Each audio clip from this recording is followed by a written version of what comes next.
This is Americans Abroadcast, a podcast on the lives of Americans living elsewhere, with your host, Matt Stevens and Ashley Arreola. Welcome to Season 2 of Americans Abroadcast. It's great to be back, and we've got so much to cover this season. First, I want to give a huge thank you to all our listeners. Your support has made this journey incredible thus far.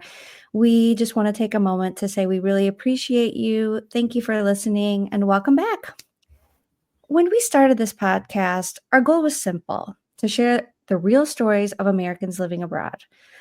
Without the politics, without the noise, just truth and firsthand experiences. We know that moving abroad comes with challenges, surprises, and eye-opening moments, and we're here to bring you honest conversations straight from the people living it. Our mission remains the same: to provide a platform for Americans across the globe to share their journeys, insights, and realities. Whether you're thinking about making the move yourself, already living overseas, or just curious about life beyond U.S. borders, we invite you to join us for another season of truth, community, and real talk. Let's get started. Diving into today's topic, since the recent election, we've received numerous questions from friends and family about living abroad. Today, we're breaking down the most common pathways for Americans to make the move.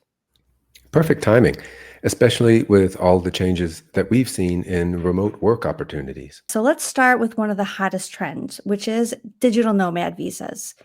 Countries like Portugal, Spain, and Mexico are actively welcoming remote workers. If you're working for a U.S. company, this could be your ticket to living abroad, as they have attractive visa options that provide temporary residency for remote workers.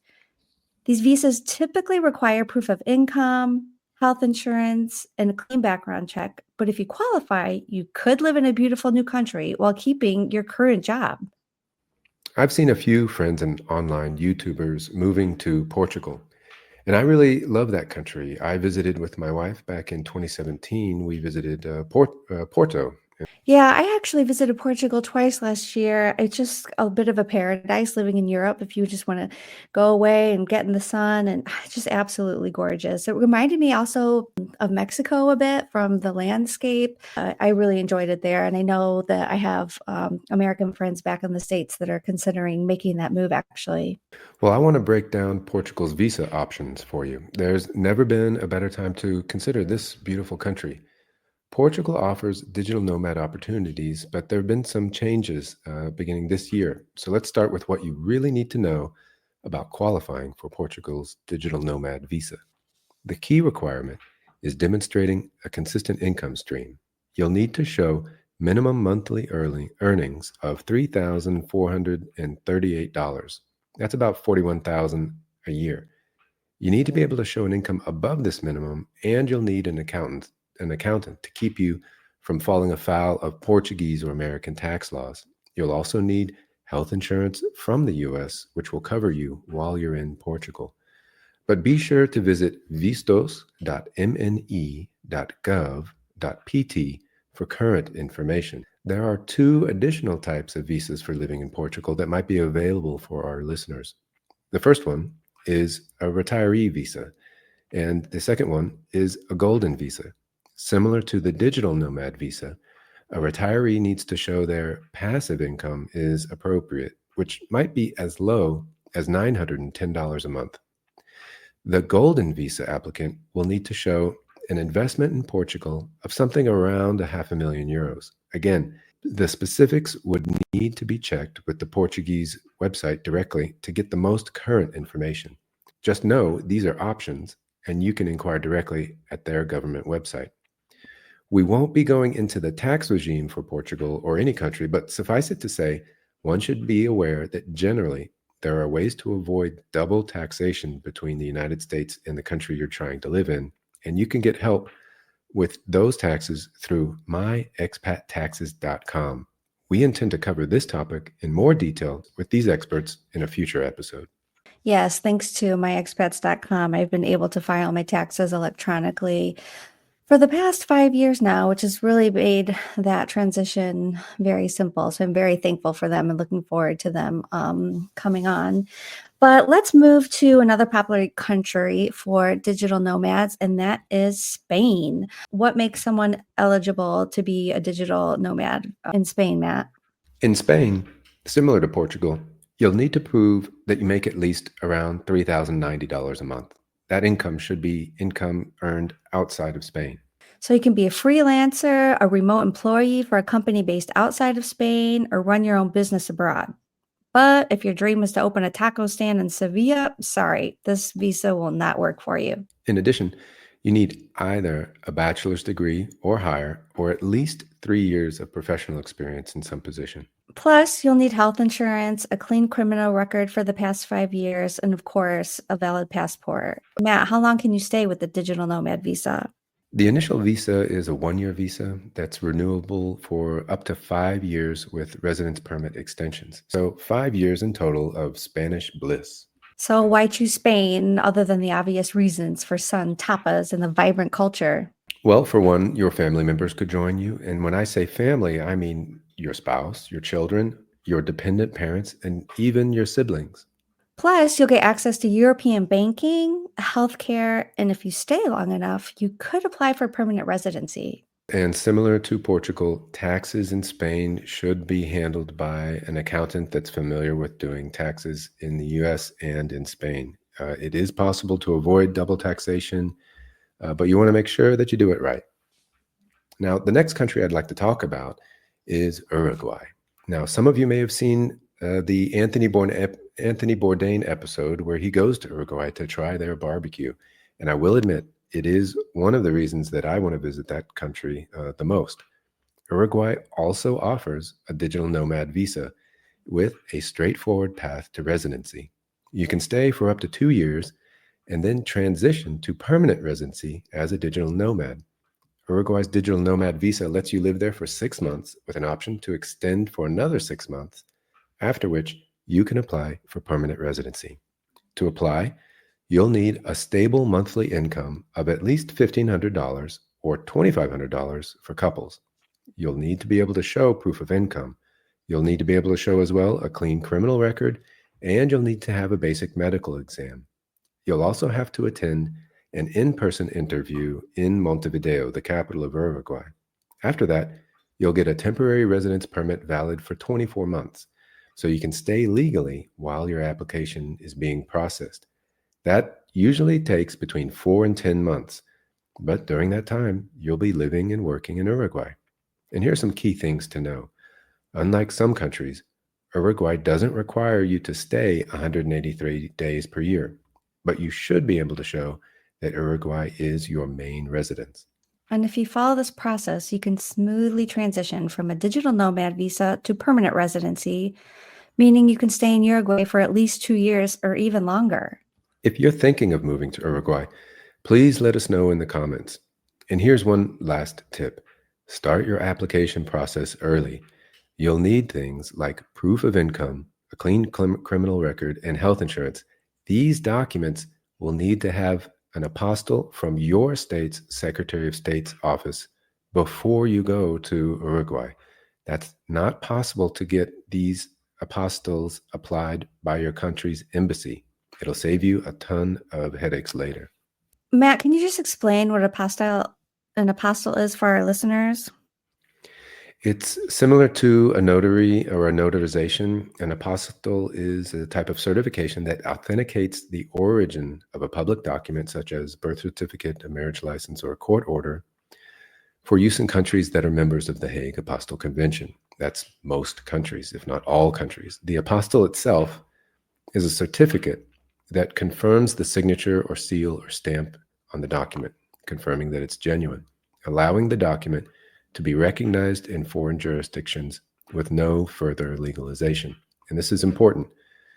To get an apostille on your bank statements, you typically need to obtain a bank statement and ensure that the bank statement is official with a signature or a stamp from the bank, and that statement should be notarized. This step verifies the authenticity of the signature on the document. Then you can take that notarized document to get an apostille applied to it. This step verifies the authenticity of the signature on the document. With this notarized and apostille certified document, it will be accepted in the immigration office that you present it to when you're moving abroad. That just reminds me of the episode that we had with Aisha when we were talking about how moving abroad requires you to become a master of bureaucracy. And this is really the first step. And so once you're still in your home country, in order to get you prepared and get all of your ducks in a row, I would definitely recommend getting every document possible notarized because it's quick and easy to do. In addition to that, this apostille should also be on your birth certificate. Have every document, have an apostille applied to every document. I would, I mean, notarized, like I said it, You do. but Yep. yeah. So I would definitely recommend to get every document notarized because that's easy and quick and cheap to do. And if you also have the opportunity to get an apostille on it as well, which will require you to make an appointment to your state capital and do this in advance, especially on your birth certificate and marriage certificate. And if you can go ahead and get all of the other documentation, such as bank statements, apostilled as well, I would recommend if that's possible. But this will really save you a lot of headaches, like Matt said. I know that we both have had experiences with this, and that would have been a good tip to have before I came here. Now, with the birth certificate and marriage certificate, I think you just go straight to getting an apostille because it's already a public document from a public authority. Whereas a private document like a bank statement may need the signature of the bank and then a notary to affirm that is who generated that non-public document. So I think that's the deciding factor there. Some documents you can go straight to the Secretary of State's office. When you do that, it depends on the state that you're in, but I believe, if I recall correctly, it was about $10 for each apostille, which means birth certificate, marriage certificate, and bank statements would cost you about $30, just as a ballpark figure for what you might expect to spend to get it done. And you said you had your dad do it for one of your documents, and that is also true. It is possible to have someone else go and get an apostille for you, and then you can have the document mailed to you. But organizing that could be complicated. So if you're still in the country, head to your state capital with your documents in hand and get the apostille before you ever leave the country, and it will save you some headaches for sure.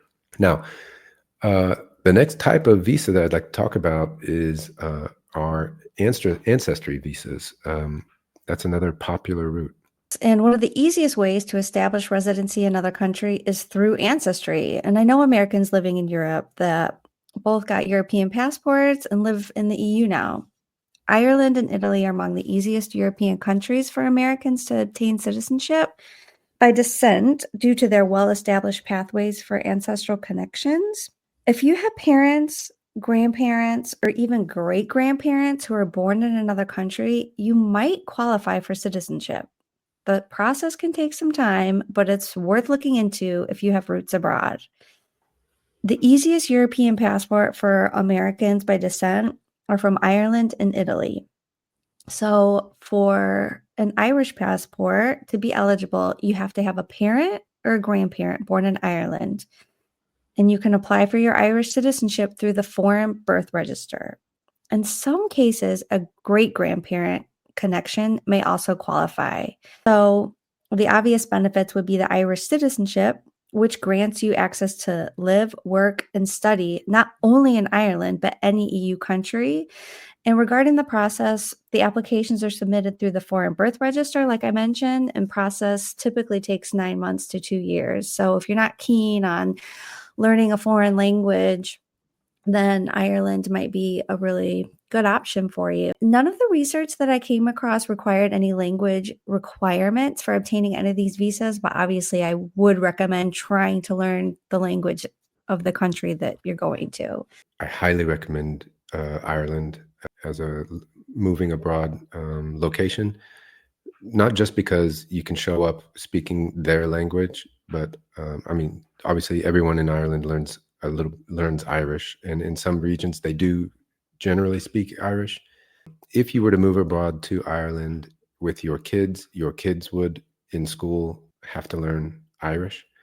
But other than that, it is an extremely comfortable country with, I would say, the lowest level of culture shock of any country other than Canada. So definitely a high recommend on my part. And also regarding their English, in most of Europe, like in Austria where we live, but also in France, I know in most of the schools they teach British English, but that's not the case in Ireland. They teach American English, and they have a Oh, I didn't know very that. large influence from American media. And I could be wrong, but I think it is one of the absolute cheapest flights abroad other than Canada. The immigration and border control offices in Dublin are the only ones outside the US. Yeah, it's like being on American soil. Yeah, so Ireland could be a good option for you. And the other option we had is an Italian passport. So to be eligible for the Italian citizenship by descent, that's available for individuals with an unbroken Italian bloodline. There's no generational limit as long as your ancestor did not naturalize in another country before their child's birth. The benefits are Italian citizenship, which provides you with EU-wide rights, just like Ireland. In this process, the applicants must prove their lineage with documents such as birth, marriage, and naturalization records. And the processing time ranges from 6 months to 2 years. So you really have to look into your family's documents and see if this unbroken Italian bloodline requirement is met. I know Americans that have done this, and it's not necessary, especially with all of the information that we can get online. But if this is an option for you, you might want to consider hiring a lawyer in the States to speed this process up. The benefits of that is that you could have basically the guarantee beforehand from the lawyer that the process will go through, and they can speed it up as well. And if it's an option, again, not a requirement, both for the Irish and the Italian citizenship, you could be eligible for them without knowing. But if not, there is one more other inclusive option that almost any American could do, and that is teaching English abroad. And it's also an incredible way to immerse yourself in a new culture. Haven't you spent some time teaching abroad? You want to share that experience with us and talk about some of the options? So when I initially moved to Austria after I finished my bachelor's in both French and German, I actually came here on a tourist visa. So I was looking for a job and looking for an option. During that time, I decided to get certified to teach English as a foreign language online, which was a fairly easy process. And it was great because even though I had studied foreign languages, I was not certified to teach my own language. But as a native English speaker, that is so valuable when you're abroad. Very thankful to have that option. I ended up working as an au pair that first year, which is also another option, which we're not going to go into on this episode. It's more for younger workers that are thinking about just spending a year abroad. It's also an option. Most people that come abroad are an au pair for a year, and then you can stay on a student visa after that, which was kind of my pathway. But I really want to concentrate on teaching English. And so, as I previously mentioned, it's a great option for Americans teaching abroad, and many countries are actively seeking native English speakers to teach and getting a TEFL certification. It can really open up doors to work in places like South Korea, Japan, Thailand, and even some European countries. And some programs even offer benefits like housing assistance and competitive salaries, making it an excellent way to move abroad with a structured plan. Let's first cover how to get certified, and then we'll let you know which countries we would recommend due to the ease of obtaining a working visa to teach English as a foreign language legally. So, if you're seriously considering teaching English abroad, getting TEFL, teaching English as a foreign language certified, is the first step, but you don't have to break the bank to do it. Here's a quick breakdown of some of the most budget-friendly TEFL programs out there, and you just need to choose the best one for your budget. So the best program for discounts and job support is called My TEFL. It originally $349, but with the promo code GOATS50, GOATS 50, the cost drops to just $174.50. My TEFL offers a 120-hour course, tutor support, and job placement assistance, but it lacks hands-on teaching practice. The best program for video learning with no final exam is from the Uni Prep Institute. This typically costs under $200. It's self-paced, accredited course, includes video lessons and job search support, and you can finish the program in as little as 2 to 4 weeks. So the best program for budget-friendly basics is Eye to Eye TEFL. Eye to Eye TEFL offers frequent discounts, an introductory level course, tutor support, and free TEFL ebooks. But Eye to Eye TEFL focuses more on theory than hands-on training. The absolute cheapest is Study TEFL at just $34 for a 120-hour certification. It's the most affordable option. However, additional resources are minimal compared to pricier programs. And like I mentioned, when I did my online certification, I really appreciated having those learning materials because it then gave me the materials that I then used in the classroom when I was teaching, and I wouldn't have had that. I would have had to search for that on my own. So I definitely would value having those additional resources. Moving on, the best program for quality and student support is Premier TEFL. They have well-reviewed courses under $300, strong tutor support, and high ratings from past students. And a completely free but limited program is called TEFL Hero. Their 40-hour certification is entirely free and accredited, but may not meet all employer requirements. So here's what you want to look for in a TEFL course. There's 3 things. 1, ensure it's accredited in at least 100 to 120 hours, which is the standard for most employers. 2, look for a job placement assistance if you're new to teaching. And 3, choose a program that matches your budget, learning style, and career goals. We'll include links to these resources in our blog so that you can explore further. But Matt, what would you say are the easiest countries to immigrate to for teaching English? If you're a certified English teacher, some countries make the visa process a breeze, and they even offer job placement assistance. Here are some of the easiest places to get started. The first one is Thailand. Thailand has a straightforward visa process. It's a great option. It costs about $80, but it requires that you have a bachelor's degree, a TEFL certificate, a background check, and a job offer. The next one is Costa Rica. Costa Rica is a laid-back paradise that offers a simple work or student visa process with fees starting at $50. You'll need a passport, of course, a background check, and a birth certificate, but once approved, you're ready to start teaching. Next, we have Spain, and while work permits can be tricky for non-EU citizens, Spain has a program designed for Americans. It's called NALCAP, the North American Language and Culture Assistance Program. Then we have the Czech Republic, also now known as Czechia, one of the easiest European countries for Americans to teach in. Their work visa, the Živnostenský list, costs about $218 and requires a TEFL certificate, a bachelor's degree, health insurance, and a background check. South Korea, while not always the fastest visa process, has the EPIC and TALK programs where you can get job placement and visa assistance for teachers, making it one of the most structured and well-paying options in Asia. These countries not only offer easier visa processes, but also provide a range of benefits such as competitive salaries, low cost of living, and lots of cultural experiences. When choosing a destination, consider factors like job availability, living conditions, and personal preferences in addition to visa ease. And while these are just a few of the pathways to living abroad, it's important to do your homework before making the move. Every country has different visa requirements, cost of living considerations, and cultural norms that could impact your experience. One of the best ways to prepare is by connecting with people who've already made the move. So ways to research before moving is to join expat Facebook groups, watch YouTube videos like Matt mentioned earlier, or listen to expat podcasts like you're doing now. We would also recommend to visit the country before committing to a long-term move if possible.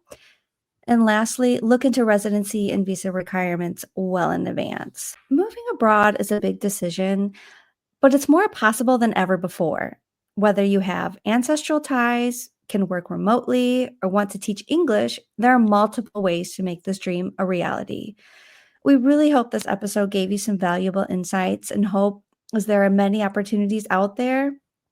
And if you have more questions, reach out to us or join the conversation in expat communities online. Be sure to sign up for our newsletter at blog.americansabroadcast.com in order to receive our digital nomad starter guide. And we promise to be back soon with another exciting episode. That's all for today's episode. Join us for more interviews, stories, and unfiltered conversations. Until then, I'm Ashley. And I'm Matthew, and this has been Americans Abroadcast.